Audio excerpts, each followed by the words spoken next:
All right, guys, welcome to another episode of Real McCoy Radio. A very special guest today. Very excited to welcome Lindsay Vastola. Hey, Greg, I'm so glad to be here. Yeah. It's really an honor, and finally we can do this in person. Yeah, it's great to have you here in Dallas under kind of crazy circumstances, but you're here in the chair nonetheless. Yep. Yeah. So you've got, we'll go ahead and bring up the elephant in the room. You got a little bit of a scratchy voice. Yes, You've that's been the working elephant. hard for the last few days. And I promise it'll get better as I talk more. Yeah, we'll get you warmed up. Yeah, no, great stuff, great circumstances. But I guess it just comes with the territory. Good thing I'm not like a singer or, you You're know. right. Well, we did have a singing portion of the interview. Oh, we do? Yeah. Oh, I'll do the dancing. How about you all can right, do the deal. singing? So we met at Club Industry Show a couple years ago. We were on an impromptu panel. We're good at the impromptu Yeah, stuff, we do it good with sounds that. like. We can roll with the punches. And so that's, a big part of what you do is travel and speak, whether that's in corporate settings about fitness or to fitness businesses about leadership, sales, marketing, systems, all that good stuff. Yep. So that's a big part of the gig. It's a big part of the gig. It's become more, Yeah. and I think we'll talk a little bit about it today. But for me, that's been the most fun of the career of fitness is the diversity that I've been able to just experience and integrate in my career. It's not just, and while the training is obviously incredibly purposeful and fulfilling, I think from a career standpoint, when you have different opportunities and it puts you in different rooms with different people and opportunities to meet people and use skill sets outside of the training skill sets. That's been so rewarding for me. So Yeah, that's awesome. I mean, you have a pretty cool background in that you were in the corporate space, then you were studio owner, but you blended that the corporate training and experience and brought that into a fitness layer. So you really have you've really walked the walk on all the stuff that you're teaching. it's funny you say that because I've thought about that a lot lately. How, even though there's sort of been, and I think a lot of us have these segments of our career. I tease that I've been in sales since I was 6 years old. Okay. In order to help make ends meet, my mom was a single mom, and in order to make ends meet, we had to deliver newspapers. And so when we were 6 years old, and my sister was like 4, and my brother was 7 or 8, we would have to practice our sales pitches for our, to sell more newspapers awesome. because Yeah. the more subscriptions we had, obviously the more money we made. So she would make us practice our sales scripts. Oh, wow. It would be, hi, I'm Lindsay Sampson, and if you buy 3 months, and instead of 2, you get a free month or whatever it might be. And what I didn't realize at the time was really that was such an important skill set she was giving me. It wasn't just about going and selling more. It was pay attention to who's on the other side of the door and what do you think they need and want. Are they here for so many months and or what excites them? And my dad owned restaurants, and so the restaurant industry, I worked in coffee shops and high-end restaurants, and I was behind the bar and worked in breweries, and so you understand service, and that when I looked at everything, even in my corporate, when I worked in corporate in New York City and typical corporate America, it was service, and tying all those things together when I opened my fitness business, that was just second nature to me. It wasn't something I had to think about. And then many years later, or the things that frustrated me about the fitness industry were these things that I found that were second nature to me, didn't seem second nature to other parts of the industry or other engagements. And so, yeah, again, just that all kind of tied, and you put it nicely. I think that it's, even though it's all different segments and experience, it's really You've tied it together well, though. I mean, that's experience is a great teacher. And then I'm sure is. now that you kind of learned why it was so important that you learned those things. So that's pretty neat. And now you're able to, through your speaking and your writing and workshops like we've done, pass that on to others. Yeah, and that's, again, it's the exciting part, and I'd encourage those who are listening. That's one of my passions is how can we reach our potential? I know we'll talk a little bit about that in a minute, but how can we reach our personal potential, our professional potential? It's what we do as a job, really, right? Or as part of our service to our clients is helping them reach their potential. And that to me has been that string for me. So that's exciting from a career standpoint for me, is constantly pushing the envelope of like the what's next, of pushing that potential and discovering it. Yeah, that's awesome. Well, so we had you come out to Hidden Gem on Thursday, and we got the team together and did some team building stuff. So thank you again for going. It was so much fun. I've heard nothing but like the team has been so pumped about all the stuff we talked about. So number one, it's kudos to you. I know I mentioned this before, but number one, your space is beautiful. Thank you. You can feel the culture the moment you walk in to your space. And it's interesting because you have a unique model in some sense, because you have people who are kind of operating their own businesses. Yeah. But then you have your trainers and your team and your staff, and the cohesion and the very family mindset and the clients that we're walking through. I was watching this stuff. I don't know. And you obviously invest in that. And I think that as an industry, if more managers, if more owners, if more leadership invested in the people that are boots on the ground doing the work, I think it would up-level the industry. But yeah, you've created, and that's not by chance. That's because you've created that. Yeah, thanks. I mean, I really believe like that we're one of our core values is community. And I think that the staff and the team that's there every day is the core of that. So have to be really protect them and help grow them and all that. And that just, puts its way through the whole member base.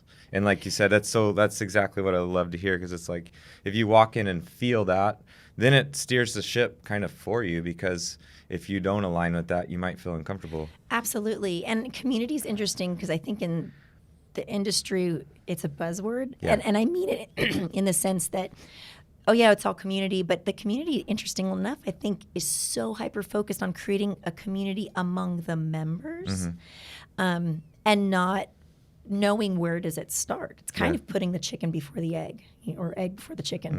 Yeah. And community starts with the people who are leading that community, who are there with them every day.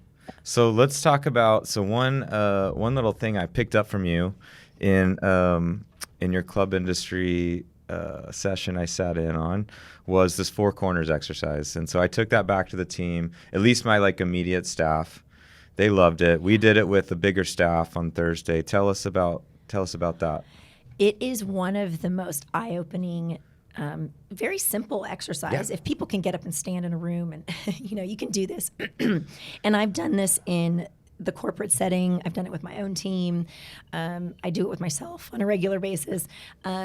And then obviously whenever, a lot of times depending on the presentation that I'm giving. And so the 4 corners exercise in short is really about understanding how we make decisions and take actions, and what emotions are driving those decisions and actions. It's an exercise in self-awareness, and then by extension, it can be an exercise in awareness of other people. So the 4 corners are the action taker, the speculator, the person who wants all the details, and then the person who they make decisions based on how it will impact and affect other people. And it's so powerful because until you take a moment to step away and say wow, yeah, I am an action taker, and I take actions often not thinking about the consequences, or just saying, I'll worry about the consequences later, I'm just going to go and do it. And that has its strengths and it has its weaknesses. You have the speculators who are looking above the trees and they want to know all of the options and the pros and the cons before they make a decision. Again, pros and cons for that as well. And then you have the details, which is straightforward. They want to know every nitty-gritty detail before they make a decision. And then those who are the caregivers. And these are, I think by nature we all care about other people, but these are people who actually make decisions from the lens of, well, how is this going to impact my family? Oh, I have to change a class schedule. Is Cindy going to hate that? Sure. Yeah, sure. And it's interesting because it's a visual exercise where then you can look around the room and you can say, oh, wow, the reason why so-and-so on my team, why we might butt heads or why I might have a little bit less patience with that person is because they're on the other side. I'm the action taker and she's the detail person. And so for me, it's just make the decision. Yeah. And she's saying, no, I need all of the details first. Now it becomes a platform for you of understanding and empathy, so that when you're sitting around a table and you have to come to a big decision as a team, you can say, listen, Jane, I know you need the details, so here's what I can give you. You know I like to take action, so maybe you can find some details that I might be missing before I take action. We've really put it into play, and I even use it in job interviews now because, well, like we got to see, so say that, you know, we had at least a few action takers on our team, and me being one of them. And we got to see like, okay, me and these two guys don't make a great team because we're not worried about the details, which means the details get pushed onto somebody that's not their strength, which is usually me. And then stuff gets, falls through the cracks. So it's like, it's great to pair an action taker and a detailed person. Absolutely. And they're such a compliment. Yeah. And then also, like, if we have somebody leave and we need to add a new team member, let's not keep stacking in action takers because the details are going to be. Absolutely. And I think when I then ask the question, I'll say, hey, where would your spouse or your significant It other was, be? I think that really set it home for people, because then, you're obviously, your spouse better than your coworkers, but you can really see the personality differences and the compliments, really. Absolutely. And why you might argue about certain things, or and then you can look at it just again from a business standpoint, from a team leadership and team cohesion and culture, but then now through the power of asking better questions, when you're sitting across the table from a brand new client in a consultation, or even the minute they walk in the door, just by asking a different question, or and then processing their answer or even their body language. Are they an action taker? So I'm going to speak to an action. I'm going to sell an action taker differently. As an action taker, if I came to tour your gym and you're crushing me with details, I'm going to try to get away from you. That's me. Like, I read the website. Just sign me up. Or maybe I'll leave to shut you up. Have you seen that? There's a commercial. I don't know what it's for, but it's about like just enough. And the guy he's a barista, and he says, here's your latte.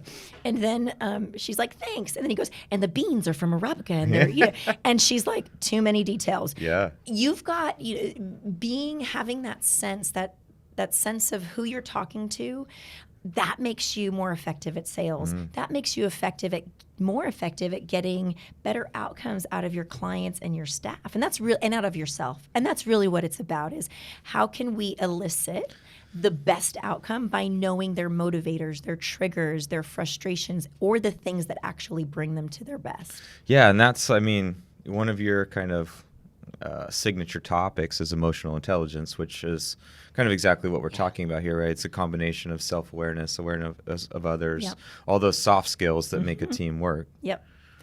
Emotional intelligence, I hate this word, but it works. It's a game changer. Yeah. Actually, in the group I was leading yesterday, and I'm going to have to use this now because it really brings to light, okay, emotional intelligence, great concept, right? But what does that actually mean in my life? How do I apply it, right? Sure. And it's kind of this big, huge concept, if you will.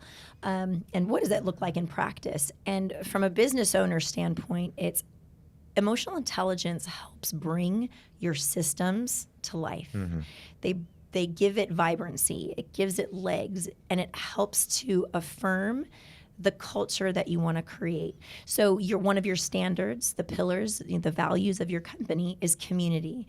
And you have systems, I'm sure, in your business. But without emotional intelligence, those, soft skills, I like to call them impact skills, which I believe as fitness professionals is like 85% of what we do. Yeah, totally. In the service industry in particular, is how can I create community by my body language, the language we use, the questions that we ask clients, the colors on the wall, the just the interactions, the events, all those things. I see it that it saves so much time, as in a leadership role.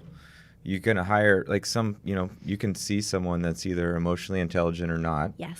And if they're not, I'm going to have to spend all this time trying to teach them how to be polite, Just some basic, I feel are basic skills that they just don't really have developed, which is much more of a project versus Absolutely. plugging someone in that does have great soft skills and it's just going to kind of be a natural. Without question. You can always teach them the systems, but it's much harder to coach somebody on something that you feel like should be inherent. Yeah, we know, and that's the frustrating part for us where it comes second nature. It's like, do I really have to teach them manners? I know that's so simple, but think of IQ and EQ as, IQ is your resume. IQ are all your certifications and your education and sort of accolades in that sense. EQ, emotional intelligence, are your impact skills. This is how do you deal with difficult clients. The best lesson I learned in the restaurant industry was the client is not always right, but you have to make them feel as if they're right. How do you navigate those challenging situations? Stress management, time management, obviously sales and negotiation, interpersonal relationships, communication, really everything that you can't get a degree in. Sure. Yeah. And things that come from our upbringing and our experiences. And you can teach the IQ, like the mechanical. I can teach somebody to be a trainer. Really, if you think about it, right? You can teach somebody the skills, but that person has to be coachable. Yeah. And a coachable person is a person who's highly emotionally intelligent. So if you hire to that first, then you can teach them the skills. One of my favorite sayings is CEOs are hired because of their IQ and they're fired because of their lack of EQ. Oh, yeah. And if we think about it, I bet those listening, and maybe you've had this, and I've had this as well, I've had to let go in my fitness business of 2 trainers, thankfully, because I learned my lesson. Both of them I hired because of their credentials. I was in a pinch. I needed to fill a spot. It was an easy, I'm doing air quotes for those of you who are listening. It was an easy plug. And the only 2 I ever had to let go were because they lacked the emotional intelligence, and I hired them because of their credentials. And it created a lot of challenges in the business that, I guess the outcome being lesson learned. But yeah. That leads us pretty well into our next question. So, and this is from the presentation that you did with our team, but you've kind of identified 4 elements that are commonalities in successful fitness pros. One of those elements being good personal leadership. Yeah. So how do you there's a lot of people that I think listen to this are entrepreneurs and independent folks, as well as people working jobs. So, but it's that personal leadership. You don't have to have a leadership position to have good personal leadership. So kind of define that a little bit, and what traits, characteristics, and habits do you see in the people that are winning? Yeah, it's a great question, and that's something I've spent a lot of time thinking about, like what differentiates, whether you want to call them the high-performing fitness professionals or individuals. And again, like you said, it doesn't mean they're in a management or ownership position. It's the people who are self-driven to a degree. It's people who have self-awareness, number one. So personal leadership really is about having those honest conversations with yourself, number one, and then putting yourself around people who will help you realize where are the gaps that you might want to fill, where are your strengths, where are the things that maybe, like who's going to put you through the 4-corner exercise and make you see or help you see where you can take some ownership over your own personal development. Personal leadership means you are constantly a student before you're a teacher. And we see this, emotional intelligence is one of those things that we know what it doesn't look like. Yeah. We don't always know what it looks like. Yeah. And so, somebody who is humble and says, I've got so much to learn. Let me put myself in situations around people who help lift me to help me reach my potential. And thirdly, I think putting those things together is personal leadership is what helps us create, validate, if you will, our self-worth. And self-worth comes from just like a personal self of purpose, personal sense of value, and then, which then extends from just a career longevity standpoint, how does that self-worth translate into the exchange of dollars that I receive from clients or whatever I invest myself into? And when you have a sense of self-worth, you don't end up in that spiral of ending up back at the corporate job because, you just want to help people. And then at some point, that train's going nowhere fast. Yeah. Without that sense of self-worth coming from personal leadership. Yeah, and then as a leader trying to develop people, it's important that they have to want it too. You can't want it worse than they do, and you have to really coach them to try hard. Yeah. And sometimes people haven't been coached to do that.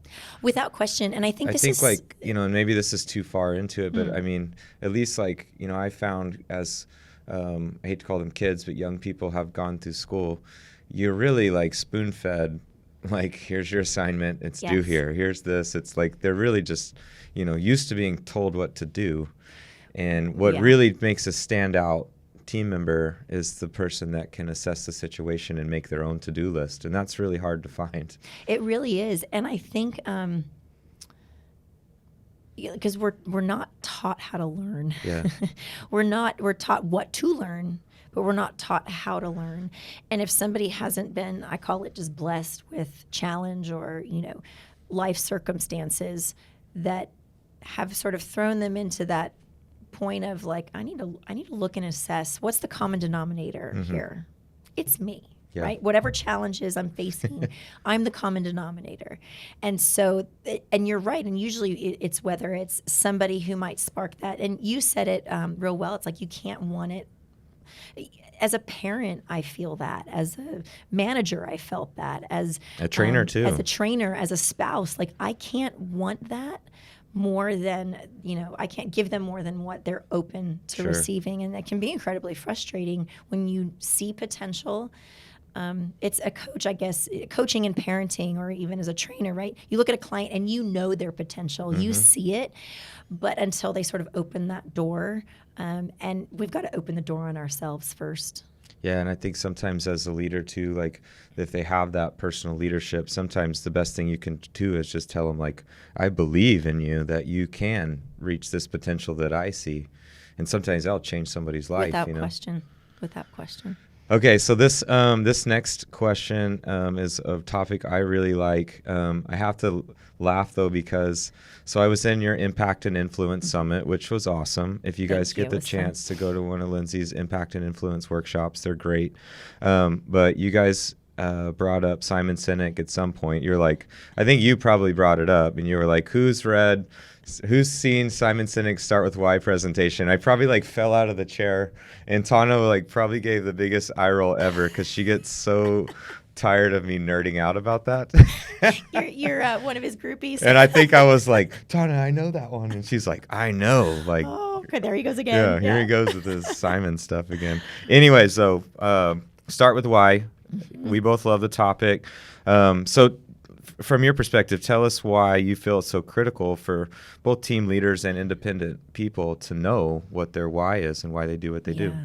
I'd say, in short, knowing your why, or at least constantly evaluating it. I think that's important. And I'll get back to Let me give it a two-part question. So personal why, but also why it's important that a team knows the why of its organization. Great. So first, so whether individual or organization, it gives purpose and direction. If from a personal why, I always think about this, and I know this is something we want to talk about as well, is, I'll ask a trainer, so who do you train? Well, I train pretty much everybody.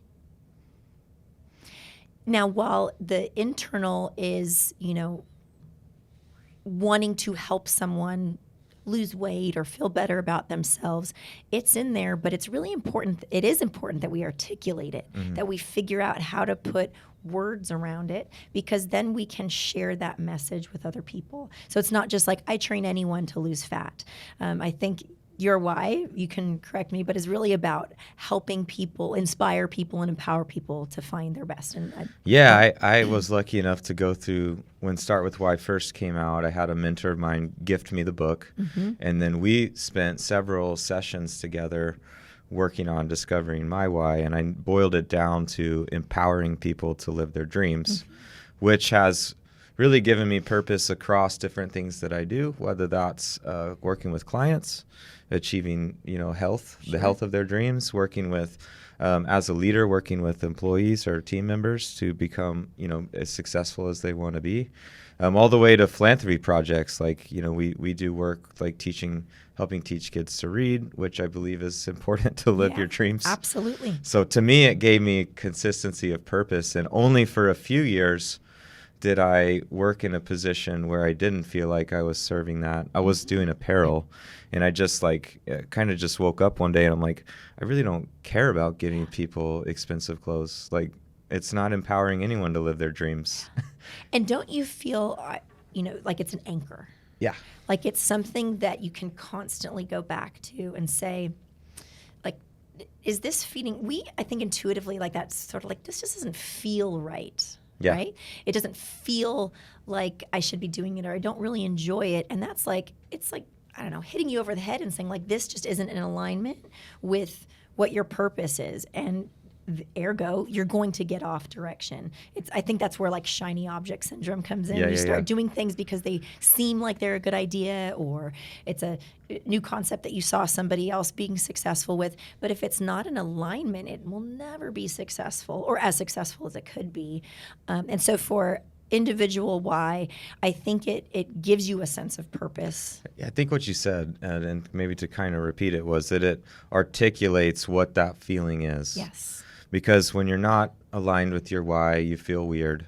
And if you know your why, you can identify that. Yes. And when you feel great, you probably are aligned with it. Absolutely. And you start attracting people who believe in that why too. That's exactly right. The type of client that will most align with that. And our why often comes, I believe, from our own personal experiences. So, whether it's, if you had an addiction problem and you found a way through fitness, for example, that that's what saved your life. Maybe that becomes a big part of your why is helping people achieve freedom from addiction through, through fitness and exercise, or just through helping empower them that there's other options. For me, my why really centers around helping people discover their deep-rooted potential. Yeah. And that is, whether it was even in like my first management job in corporate, the most fun, what I really enjoyed doing wasn't actually the mechanical business part of it.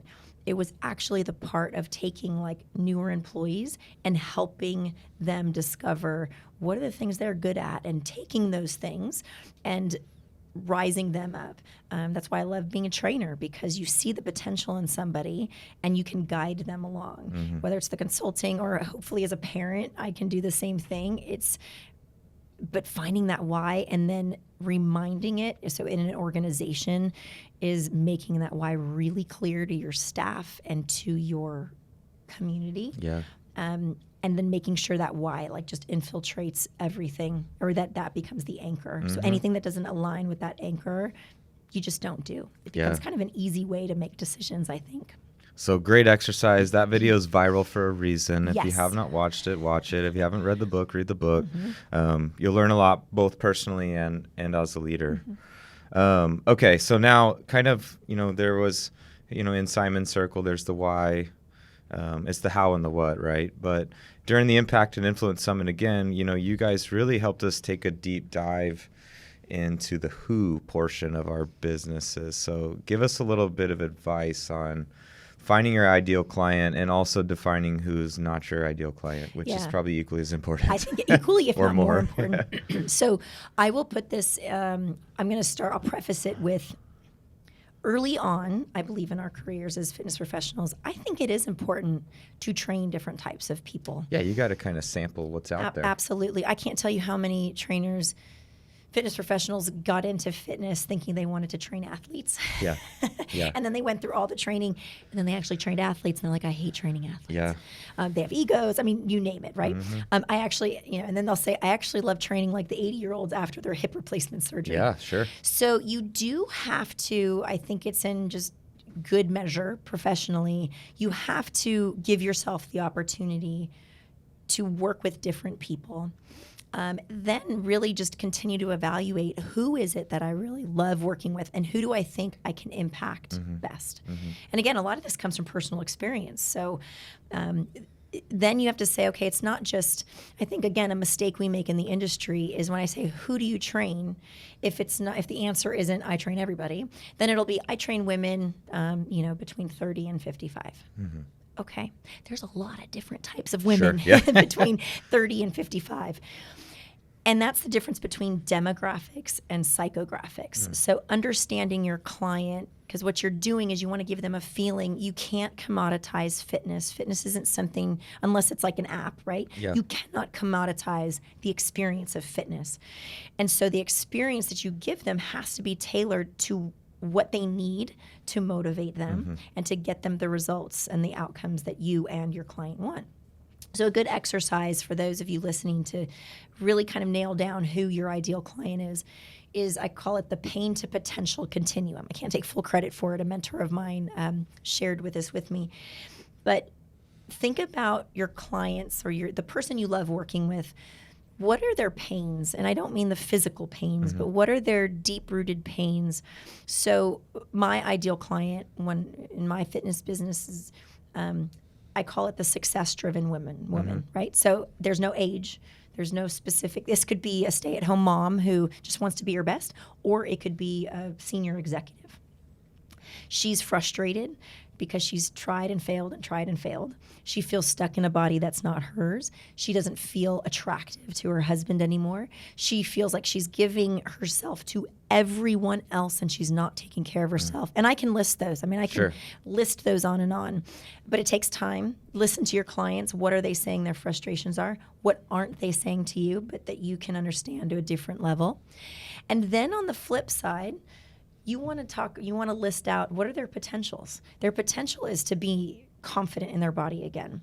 Again, weight isn't a part of this, right? It's just confidence in their body again, confidence at work, a sense of work-life balance. Again, this was my client base, feeling confident in their relationships. And so taking your client from their pain to their potential, how you get them there, that's your program, that's your method, right? And then your marketing and how you speak to a client and the emails you write and the articles and the Facebook posts, you talk to their pain and you say, this is what happened because I did this. And that's when you get the people who say, like, Lindsay, it's like you're in my head. Yeah. Yep, I am. And if I was just talking to women 35 to 50, I wouldn't be able to speak to them that deeply. It honestly, it makes your sales and your marketing so much easier because it defines the message so much more clear because it's really difficult. Just say in today's day and age, we're all writing Instagram posts and blogs and all these digital marketing concepts. And it's really hard to write content that's going to be for everybody. Yeah. You have to narrow it down. Right. And I think once whether you have a gym or a training business or whatever, once you narrow it down, the content's really easy. And it seems like even more of it because you really know, like if you take the time to understand what those pain points are, then you can just address it all day. Absolutely. And then that's how you create your signature programs and all of your training and programming, because it's what is that person in that mental state, emotional state, physical state, what do they need? What is everything that they need in order to get to that potential spot? Then you're selling an experience and you're not selling sessions or packages. You're selling that experience. And I think that's what's going to differentiate fitness professionals now. Along that, it's the difference between being a specialist and a generalist, and the ones who will, again, outshine and rise to the top in the industry are those who are specialists. So doctors, right? I think we talked about this the other day. You have your general, your GP that you go to. What does he say? Oh, I'm a general practitioner and I just keep people healthy. Great, sounds great. I'm going to go see you for just general stuff.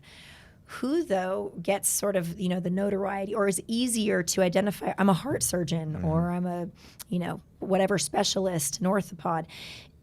You know exactly what they do and who they help, and you know exactly who they don't help or who don't need them. Yeah. And so when you're out talking to your community or you're on Facebook, you can more easily capture the people who need you. Yeah. And more importantly, I really do think more importantly, you tell the people who you're not for, and that's okay because somebody else is out there to help them.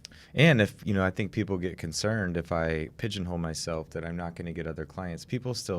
You still get other clients. It's the complete opposite. And you can tell them like, yeah, I am able to do that as well. But you have to really focus who you're after. Yes.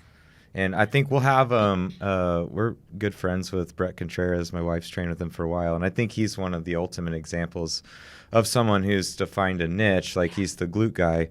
Of course, like Brett's been a great trainer for more than 20 years. He could train anyone. Yes. But he's narrowed down his focus, which is, we're all doing this to make a living and to make money. Yes. And you have a much more lucrative career as a specialist.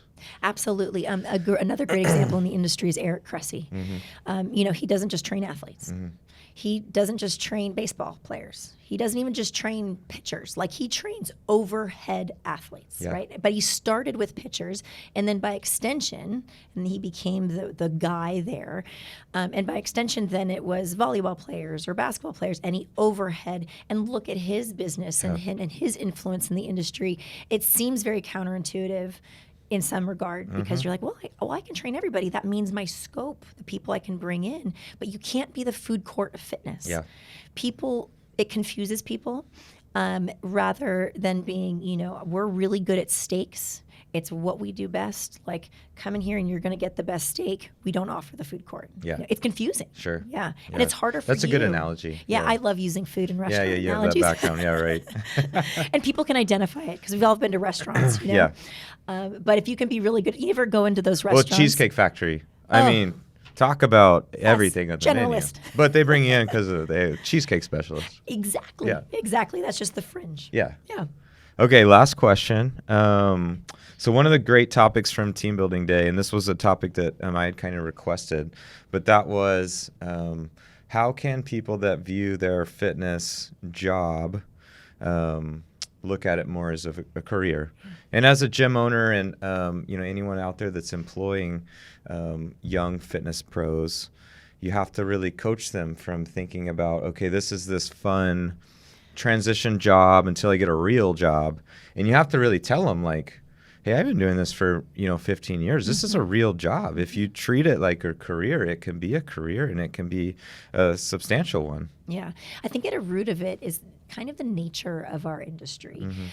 So a small little dream of mine is how can we elevate the industry where there are clearer pathways? So many people come into fitness through so many different avenues. They come in through, your traditional kinesiology or sports conditioning education. And then you have, like me, I came from, I was an athlete, but I worked in corporate and went back into it. And then you have, I was a dancer and I was an athlete and I want to do that again. And so what happens is I believe it's very short-sighted. So if you want to be an attorney, your ultimate goal likely may be I want to be a district attorney or I want to be a partner in a firm. There's kind of this clear pathway. In fitness, the irony is that there's actually so many opportunities. It's overwhelming. It's almost overwhelming, and it's not sort of in the face of particularly newer fitness professionals. They don't see the opportunities to work in a more, like, you can go work for an equipment company, and if you love the marketing and social media, you can do that and still be in the fitness industry and do that as well. So there's a lot of opportunity for evolution of the career. But again, it's really looking at, is this a career, is it a profession, or is it a hobby? And I think it's going to have to start with the leadership. So people like you, when somebody comes in and they're coming for the job and they're working at 5 different places and they don't really see opportunity and they're not even looking at the trajectory. Yeah. So for new fitness professionals, it's really asking the question, Put yourself 25 years from now. Put yourself even 5 years from now. Are you still going to be okay doing, 50 group classes a week and training clients at 4 a.m.? Is that something that you believe you can do long term? Is there longevity to that, physically, mentally? We know how emotionally draining, right, it can be as well. Yeah. What's the longevity of that? Will you look at other opportunities, or how open are you to that? And I think, again, it starts with how can the industry, like the leadership in the industry, bring that to light. I have a little anecdote. I would interview, and then I learned how to interview better, so that I wasn't getting, the trainers, the younger trainers who were coming in. And actually, it's ironic. I don't think age, actually, in many ways, there are trainers who are getting into the industry as a second career, and I think have the same mindset. I just want to help people, and I love fitness, but they're not thinking, how am I going to keep doing this? And then have the financial reward. But I kind of took it upon myself as sort of a beacon in the industry, not because of stature, but just because, like, if I want to position myself in a leader, maybe it's actually kind of my obligation, an opportunity for that trainer who's sitting across the way, who showed up in her like midriff, spandex, to give her just a little bit of light that, here are some opportunities, and I would ask questions. What do you see as the profession of fitness? How do you fit? How do you view your profession of fitness? Most of them don't look at it as a profession. And I think until we start talking about it from a leadership standpoint, will that start to change? Yeah, I think it's hard for some people they're not purposeful in those decisions. Like, if you asked the same trainer to say, like, describe to me how a 6-figure trainer would dress and act. And they could do that, but then they aren't doing it themselves. Right. They look like they rolled out of bed, or are late, or whatever. Right. And it's like they know it, but I think it's just that mindset of, like, if I'm going to string together a career here, what does that look like? Where am I headed? And how do I do all the little things and big things to get there? And I think the more that fitness leaders like yourself invest in their staff. When I was in corporate, the first time I was promoted to manager, the first thing they did was they put me through management training. And I remember, number one, it was like validation. It was appreciation. So regardless of what industry, most employees want the same thing. Number one, they want appreciation. Number two, they want opportunities for growth, career growth. Number three, they want more money. So it's interesting, most of us as leaders, they're like, oh, they probably just want more money, and I can't give that to them.